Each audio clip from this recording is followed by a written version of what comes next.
Nah, uh, intinya bahwa yang kita lihat tuh dalam hal ini adalah warna budaya Bali itu harus tetap ada. Ya. Itu ya. Itu satu ini mengenai pariwisata ya. Tetap pertahankan warna Bali itu aja sih. Kita harapkan karena dengan itu kita bisa dikenal di dunia ya. Ya. Bali itu mendapat predikat nomor 1 semenjak bom Bali. Nomor 1, nomor 2, nomor 1. Sampai sekarang ya? Sampai sekarang. Ya. Nomor 1 di bidang? Pariwisata ya, destinasi. Nah. Bisa nggak? Kita bisa. Sahabat Weekend, kita ketemu lagi dalam bincang-bincang santai. Dan hari ini kita kedatangan tamu terhormat, seorang tokoh pariwisata, tokoh olahraga, dan generasi milenial mungkin banyak yang nggak tahu. Tetapi yang sudah generasi old, beliau sangat-sangat terkenal. Beliau adalah Ide Bagus Ngurah Wijaya. Selamat datang, Gus Haji. Terima kasih. Swastiastu. Menapi katra. Kena. Jadi terima kasih untuk hadir di weekend.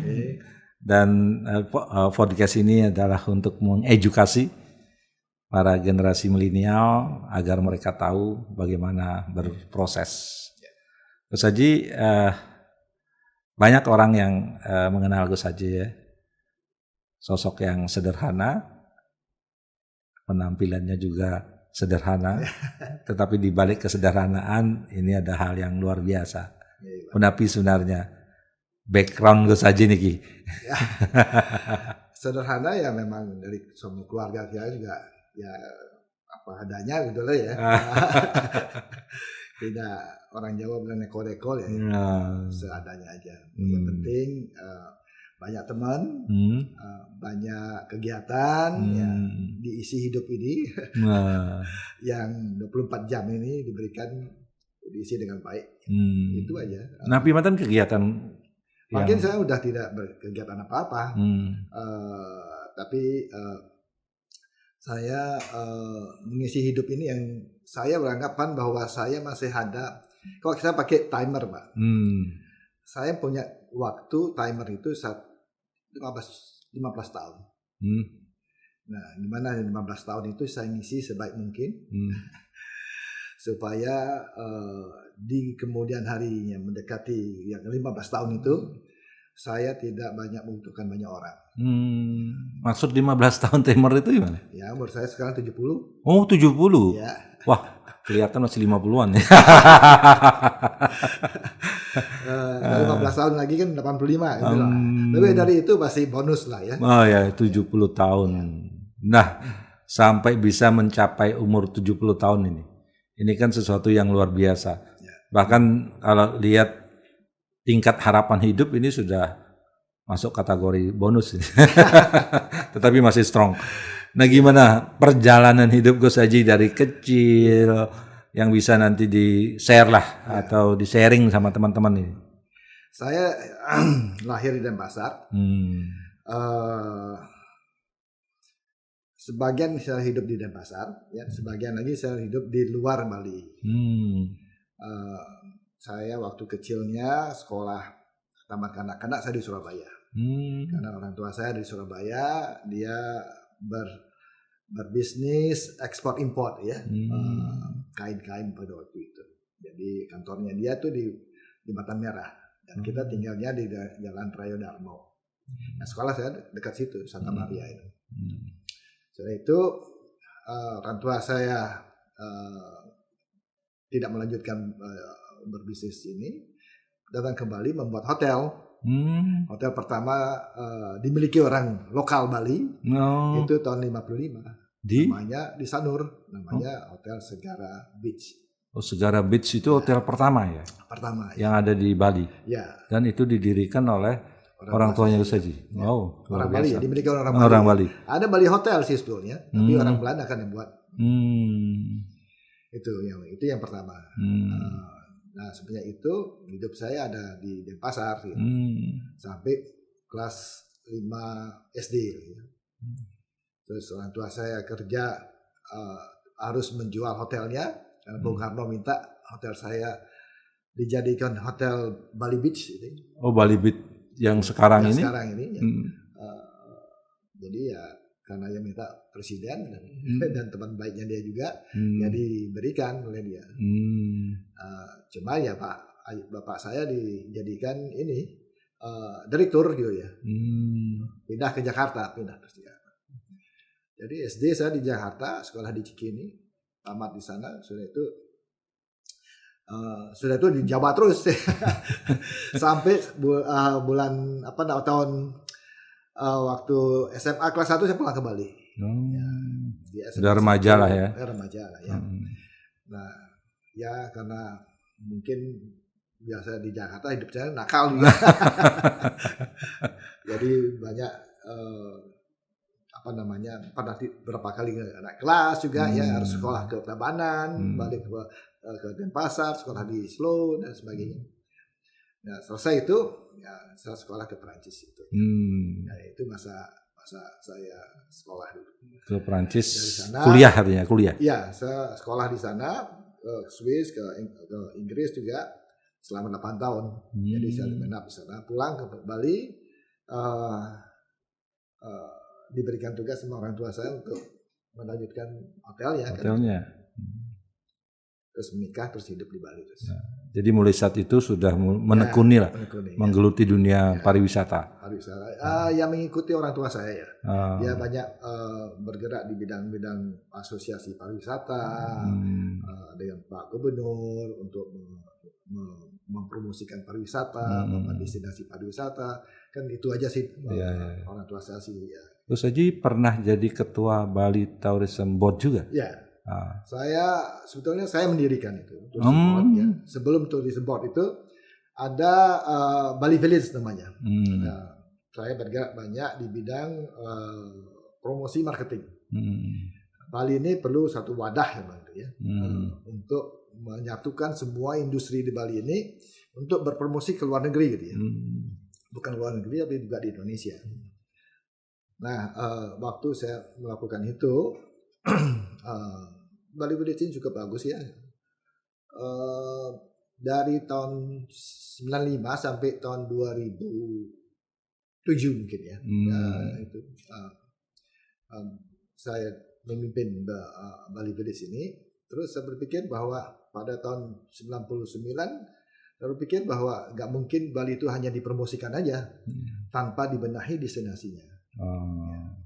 Maka dari itu saya ajak teman-teman waktu itu Pak Yudara, Pak Gede Wirata, teman-teman dari asosiasi itulah semuanya. Ayo kita berkumpul sama-sama, kita pikiran destinasi Bali ini supaya destinasi ini kita bisa bersaing dengan destinasi yang lain. Beri masukan pada Pak Gubernur, pada kementerian dan sebagainya. Apa yang mestinya dilihat turisme dalam perspektif industri. Ya, apa sih tulis yang diperlukan industri ini supaya usaha ini bisa berjalan dengan baik gitu. Ya. Itu sih intinya. Ya. Ide mendirikan BTB itu dalam rangka promosi dan bukan dalam rangka untuk memberikan masukan pada pemerintah ya untuk menata pariwisata ini sesuai dengan kebutuhan market gitu loh. Iya. Nah Gus Haji berarti paham betul nih bahwa pariwisata Bali itu berbasis budaya. Ya. Bagaimana perspektif Gus Haji terhadap pariwisata berbasis budaya? Gini, Bali itu semenjak tahun 70-an ya. Orang kenal Bali ini bukan main gitu ya.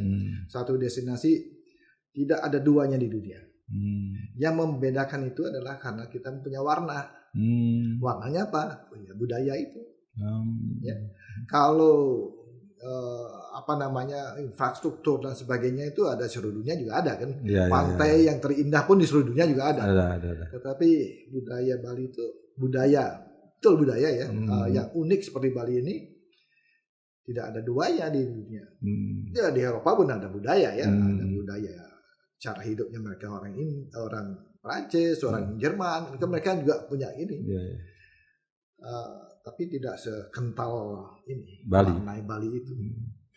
Nah, tidak ada banyak pandangan yang mengatakan Justru budaya yang kita punya, yang awalnya menjadi daya tarik dan menyebabkan orang datang, ini menjadi kontraproduktif dengan berubahnya pariwisata menjadi sebuah industri. Ini gimana? Ini kalau saya melihat ini sudah waktu dulu sudah komplain sekali ini ya, mengenai kita membuat kayak petisi gitu ya kepada pemerintah, Pak Gubernur pada waktu itu untuk memberhentikan dulu pembangunan hotel itu.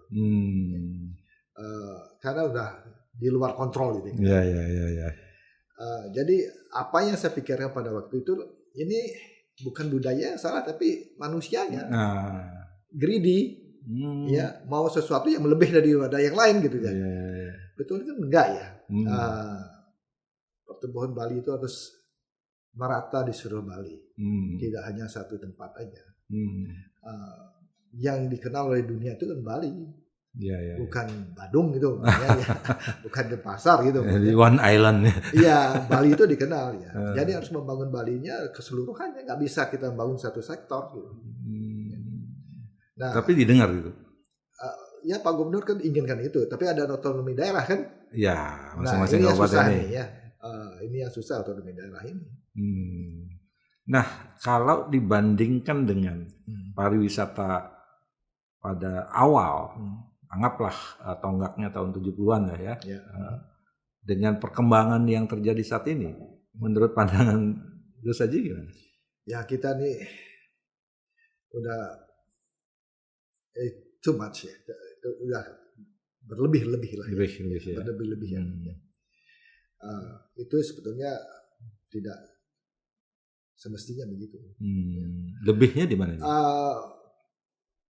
Kita kan punya nilai ya, budaya kan value, nilai kan. Nah nilai ini kalau terlalu banyak di ini kan nilai itu kan hilang. Fading kan, ya fading gitu ya. Nilai itu harus dipertajam sekarang, apalagi zaman sekarang ya.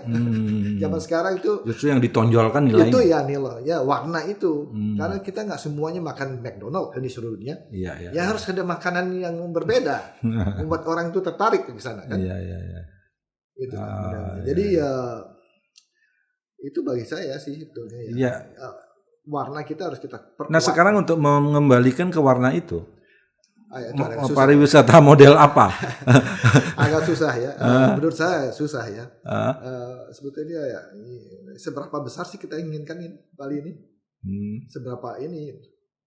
Apa kita hanya sebagai objek wisata aja? Apa punya identitas juga? Iya. Ini kan sudah kita mau jadi pariwisata budaya, itu identitas. Nah kita harapkan itu kan dilaksanakan dengan baik gitu. Iya. Nah arah pengembangan ke depan, ini mumpung sekarang kan pandemi ini orang pada lockdown, jadi kan sebenarnya adalah momentum untuk melakukan rethinking kan gitu ya, reorientasi gitu. Tapi gini Pak, yang saya dapat data-data dari pemerintah ya, itu ada sekitar 150.000 kamar di Bali. 150.000 kamar. Saya belum hitung, mungkin itu ada baru yang tercatat. Ya. Belum ada villa-villa itu. Ada itu di sekarang, banyak itu. Dan gimana ngisinya itu kan gitu. Ya, kan kita bicara volume terus kan. Ya, maka volume sekarang itu kita bicarakan airport kedua lagi. Terus kita bicarakan yang ini, yang itu. Jadi inti bagi saya itu adalah warna Bali itu akan fading gitu. Ini fading akan terus ya terjadi ya. Fading itu pasti akan terjadi ya. Tetapi kan tidak dalam waktu yang sangat singkat gini. Ya. Itu harus panjang. Tapi kan kita harus melakukan sesuatu ini. Kan tidak bisa membiarkan kalau kita sudah sadar bahwa itu akan fading. Orang Bali udah bilang kadung ya, udah begini deh sekarang ini mau apa lagi? Back lagi masa kita hancurkan? Nggak mungkin. Tetapi paling tidak kan membangkitkan kembali. Ide itu ada ya. Kalau terus ada ide itu ada, saya harapkan pemimpin-pemimpin kita berpikir yang hal yang sama juga gitu ya. Harus kita punya Bali punya identitas. Nah sekarang kan ada gagasan kembali nih untuk membangkitkan ekowisata, kemudian desa wisata. Itu gimana Pak? Apa itu bagus, tidak bagian dari dengan adanya wisata budaya ini bukan berarti budaya terus diam, enggak, dia berkembang, pasti berkembang. Cuma perkembangannya itu mempunyai warna terus, gitu. Warna itu harus tetap ada, gitu. Sama dengan objek wisata desa itu umpamanya, ya tetap ada itu, tetapi dengan karakter Bali gitu ya. Karena Balinya harus tetap dipertahankan. Kalau dalam konteks pandangan Gus Aji, ekowisata yang dimaksud untuk pariwisata Bali itu mestinya kayak apa sih gambarannya gitu? Ada gambaran sebagai orang yang malang melintang nih. Kata eko itu kan kata marketing ya. Marketing. Oh ya, bilang eko itu ya semuanya akan beres gitu. Di pasar kita bisa bilang eko kan. Nah, eko itu kata marketing gitu. Kata marketing ya. Sekarang apa sih sebetulnya yang tujuan daripada kita cari itu ya. Entah itu eko atau enggak eko ya. Substansinya apa itu? Ya, apa itu kan. Sekarang terus semuanya di label dengan eko padahal ya enggak semuanya eko ya. Ya tetap pakai gypsum, pakai plastik gini kan ya mungkin lah ya. Nah, intinya bahwa yang kita lihat tuh dalam hal ini adalah warna budaya Bali itu harus tetap ada. Itu ya. Kita beritahukan mengenai kita bicara eko tadi ya, kayak plastik gitu. Ya. Sampai sekarang kan kita nggak bisa replace plastik itu. Ya. Kita pakai medical pakai plastik, kendaraan pakai plastik, semua pakai plastik kan. Salahnya sekarang gimana kita treat plastik itu kan gitu. Iya, setelah jadi sampah lalu diapakan? Walaupun sampah, bukan sampai sampah pun, sebelum sampah pun kita harus tahu gimana treat plastik itu. Itu yang mindset itu kan satu generasi lebih, dua generasi itu. Nah sekarang harus ada sistem untuk itu. Nah, sistem inilah yang akan menjaga ekonya itu. Jadi paling tidak harus ada sentuhan teknologi ya. Dalam mewujudkan eko itu ya. Manajemennya juga. Ya, sekarang nggak mungkin sekarang orang tidak boleh bawa plastik kemana-mana kan. Gimana bawa plastik nggak ada ya, replace plastik belum ya. Sekarang siapa yang melakukan ini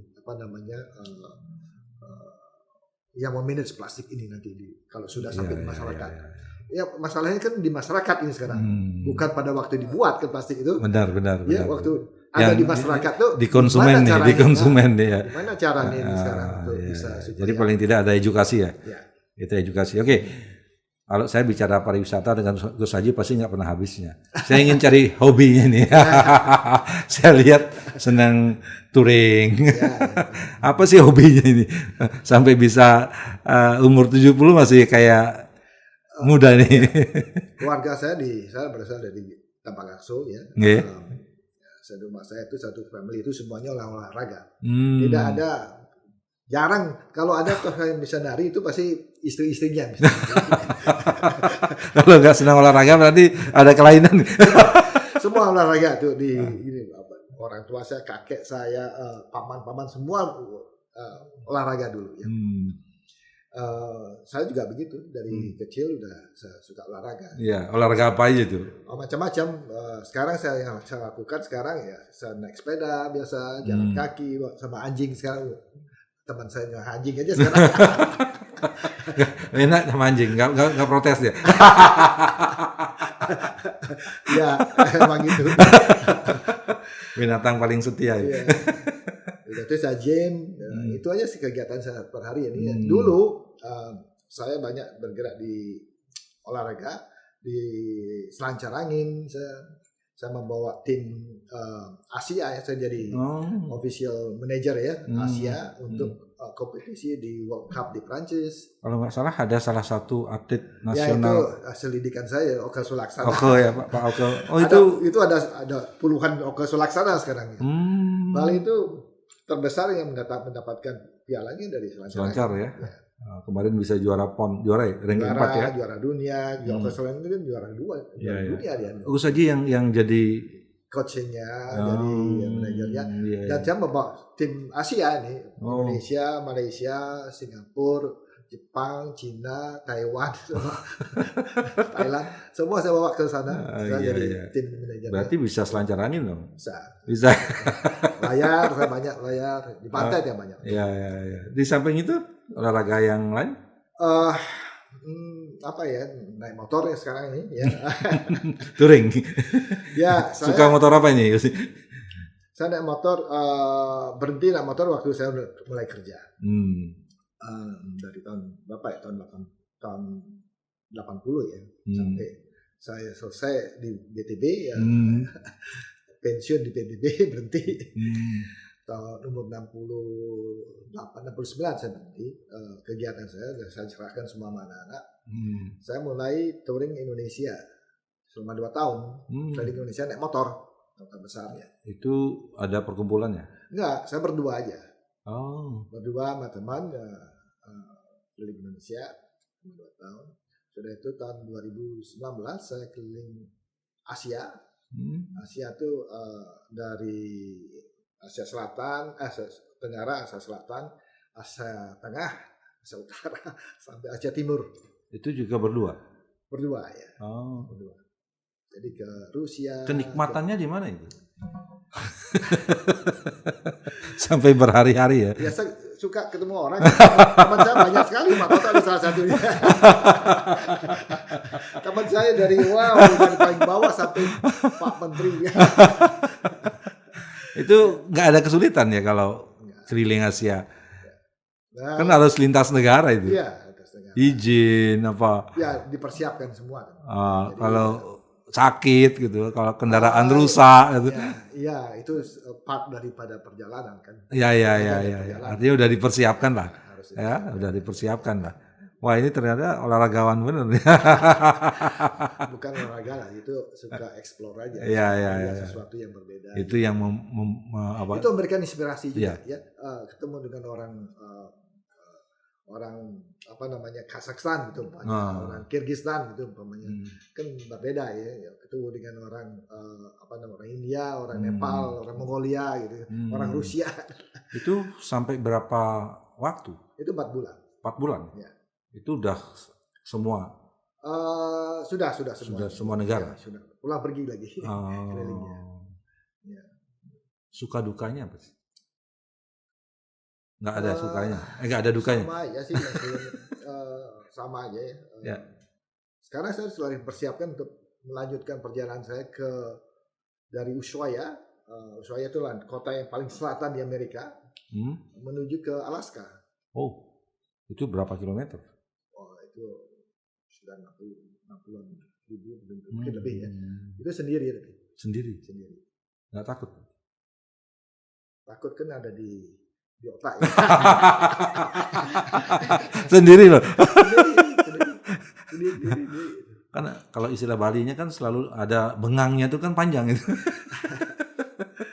Nah ini masalahnya. Saya bukan kritik ini orang Bali. Orang Bali itu kalau nggak ada teman nggak jalan gitu. Oh iya. Benar. Saya nggak ada teman saya jalan gitu. Jadi prinsip ya. Ya. Ya benar, luar biasa. Gitu. Luar biasa. Pantes awet muda. Bukan gini Pak. Saya pikir ini muda tapi bijaksana. Orang tua itu adalah orang muda. Muda itu maksudnya semangat ya, tetap semangatnya begitu, muda semangatnya ya. Tapi bijaksana. Tapi ada orang tua yang nggak bijaksana. Nah itulah handicapnya kan itu. Handicap manusia kan itu juga. Tapi banyak juga anak muda yang bijaksana. Ya. Karena kata muda itu bukan umur ya. Umur ya. Bukan umur. Muda dan tua itu bukan umur. Muda itu semangatnya. Jadi jangan bicara umur lah. No. Saya dengar umur itu akan dihilangkan dictionary. Iya. UNICEF apa WHO itu udah menghilangkan itu. Kata umur itu hilang semuanya. Nggak usah nanya umur lah. Nanya umur lah, ya. Jadi ke depan nggak usah nanya umur. Nggak usah nanya umur. Oke. Nah, saya juga melihat nih background Gus Haji ini menjadi konsulat kehormatan ya. Di beberapa negara bahkan ya. Nah, gimana ceritanya kok bisa Gus Haji yang ditunjuk nih jadi konsulat? Pertama sih orang tua saya. Dia jadi honorary consul. Terus dia mau menyucikan diri, ya lepas semuanya kan ya. Orang tua kan peranda ya? Ya. Dilepas semuanya,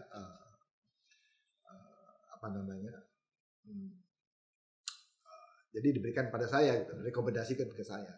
Nah semenjak itu dari tahun 79, saya udah menjadi 97 ya, 97 saya udah ditunjuk jadi honorary consul sampai sekarang. Mau pensiun nggak? Negara apa aja itu? Dulu saya 3 negara juga ya, Swedia, Finland, sama Norway. Swedia, Finland, Norway. Itu daerah Eropa ya?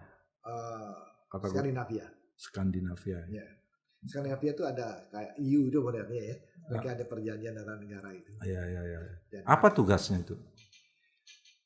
Kalau dulu sih banyak tugas tanggung jawab dulu ya. Dulu waktu sebelum ada EU ya, EU dan belum menjadi member EU gitu ya. Skandinavia itu waktu itu belum jadi EU. EU itu baru itu kan cuma Eropa Barat sama Selatan aja yang EU ya. Utara kan belum.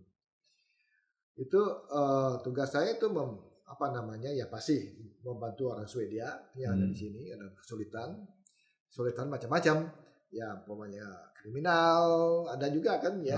Ada masalah sakit juga, ada kematian juga, ada masalah paspor, dan sebagainya. Ada orang yang mau pergi ke Swedia, ya saya harus tanda tangan pasportnya. Gitu. Jadi saya bisa mengeluarkan paspor begitu. Nah sekarang udah menjadi EU, udah jadi sistem ke Eropa. Jadi kita hanya sebagai kantor cabang aja ya. Iya. Tapi masih kan? Ya saya masih aktif. Cuma kita kan sudah serahkan sama anak-anak saya juga. Iya. Teman-teman bilang bahwa ini keluarga Pak Kompiang ini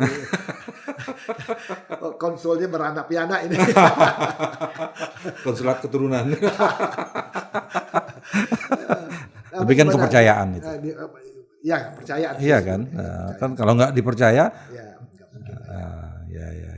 Jadi itu sekarang kita ada sekretaris ya. Sekretaris ini melakukan itu semuanya. Jadi saya udah ringan lah kerjaan.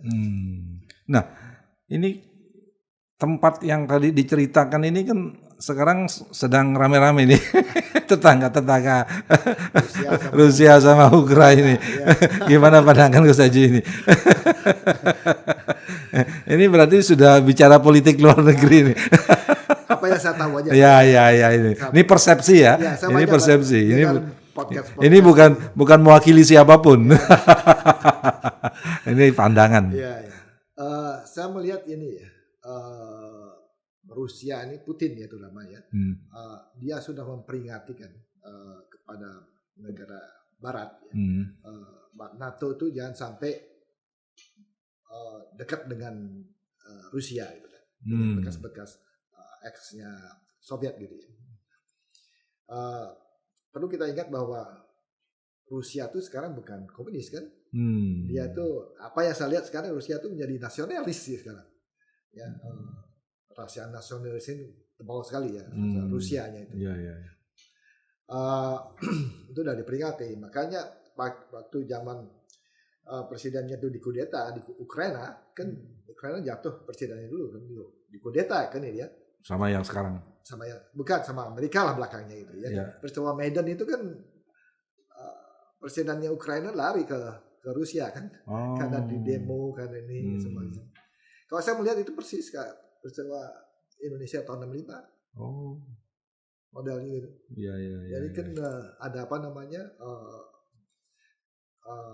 masyarakat yang demo terus dan sebagainya mau menjadi EU semuanya. Akhirnya presidennya lari kan. Ini yang banyak orang bilang itu adalah kudeta gitu. Kudeta yang merambat lah. Itu. Nah sekarang pada waktu itu udah di warning oleh Rusia ya, kamu mau jadi apapun dari Eropa, mau jadi apapun republikan asal tidak menjadi NATO. Masuk akal juga Pak, karena apa? Ini kan Rusia kekuatan nuklir juga ya. ngeri sedap katanya. Ya, nuklir ya. Terus NATO itu nuklir juga kan? Nuklir juga. Wah ini kekuatan besar dulu. Ini nuklir bersebelahan itu kan dikit aja bisa nuklir nanti. Iya. Harus ada buffernya gitu. Iya. Terus kenapa kemudian Rusia membombardir Ukraina? Ya karena di apa yang saya lihat ya, Yeah. Crimea sama Donbas dan sebagainya itu kan banyak penduduknya di sana itu berbahasa Rusia, orang Rusia juga semua. Nah mereka itu di apa namanya, kayaknya mereka dipaksakan untuk berbahasa Ukraine, bahasa Rusia tidak boleh. Terus TV channelnya mereka ada 2 atau 3 channel itu TV-nya di stop, nggak boleh lagi gitu. Nah itu yang menyebabkan ini ada serangan dari Ukraina terus-terusan di sana. Iya. Itu menyebabkan Rusia mau membela si ini. Iya tadi menarik tuh pernyataannya bahwa Rusia itu sekarang bukan komunis, malah dia sekarang menjadi nasionalis. Ya. Saya rasa nggak ada negara yang betul-betul komunis sekarang ya. Kita lihat Kuba aja. Kuba itu udah berapa turis yang masuk ke sana. Iya. Amerika kan berapa, sebanyak Castro udah nggak ada kan. Kita lihat Cina juga. Cina kan lebih utamakan Chinese-nya ya, Cina-nya bukan komunisnya. Bukan ideologi komunisnya. Komunis. Bahkan di sana katanya lebih liberal. Amerika. Ekonominya. Lebih maju lagi ya. Lebih maju lagi. Terus kalau Indonesia gimana? Ya. Bedanya dengan mereka itu. Kalau kita kan nasionalisme kita. Kita nasionalisme kita. Founding fathers kita udah luar biasa. Dari pertama kali Bung Karno mencetuskan itu kan udah Pancasila ya, Bhinneka Tunggal Ika itu kan sudah nasionalis, bukan main itu ya. Itu kita makanya kita bisa mempengaruhi negara-negara Afrika untuk merdeka gitu. Konferensi Asia Afrika itu kan Barat nggak mau itu ada merdeka itu semua. Jajahan kolonialnya mereka itu kan sumber ekonomi mereka kan dari itu semuanya. Artinya apa yang mereka sedang lakukan sekarang itu sebenarnya kita sudah punya. Oh iya. Iya kan? Ya. Nasionalisme kita itu kan bukan main gitu ya. Berakar lagi ya. Berakar benar itu. Ya. Kita sudah mempunyai warna ya dari dulu ya. Sejarah kita tuh orang-orang kerajaan-kerajaan zaman dulu ya.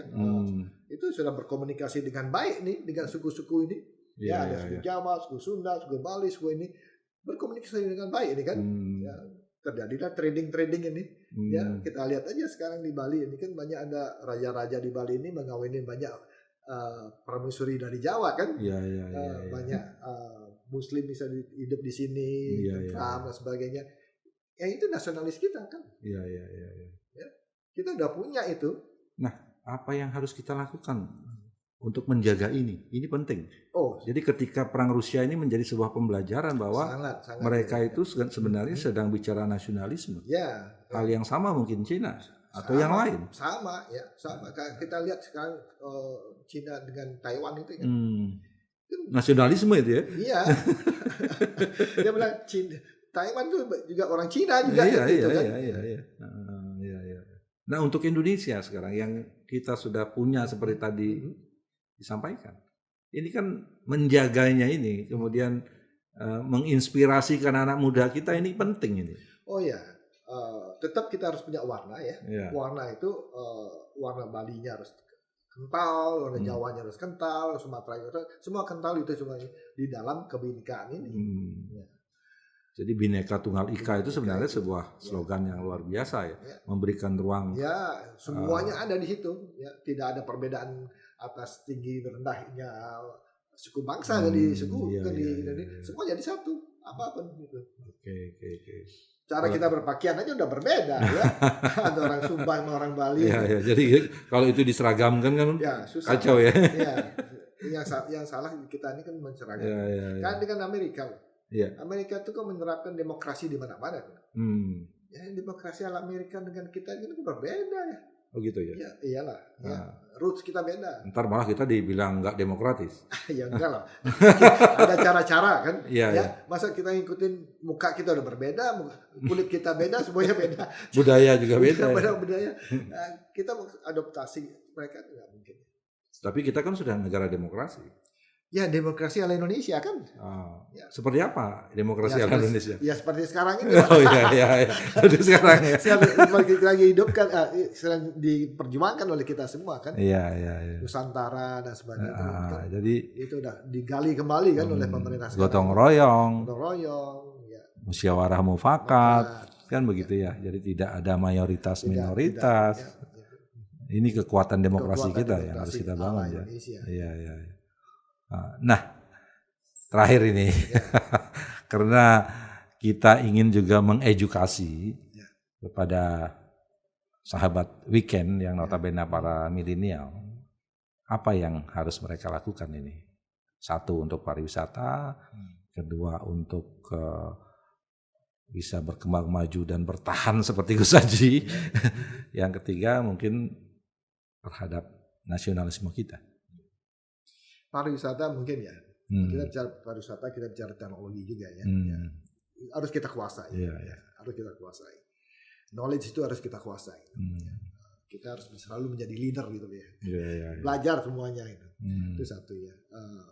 Tapi belajar dari leader itu juga punya warna. Yang harus kita berwarna Bali gitu. Jadi ciri khas. Ciri khas ya. Bukan berpakaian aja Bali ya. Cara kita berpikir kita tuh Bali. Betul. Ini kan banyak stempel aja kan, pakaian ini gitu, stempel aja kan gitu. Tetapi yang penting mindsetnya, mindsetnya bahwa budaya makrame dan sebagainya itu. Tapi buktinya Gus Haji kan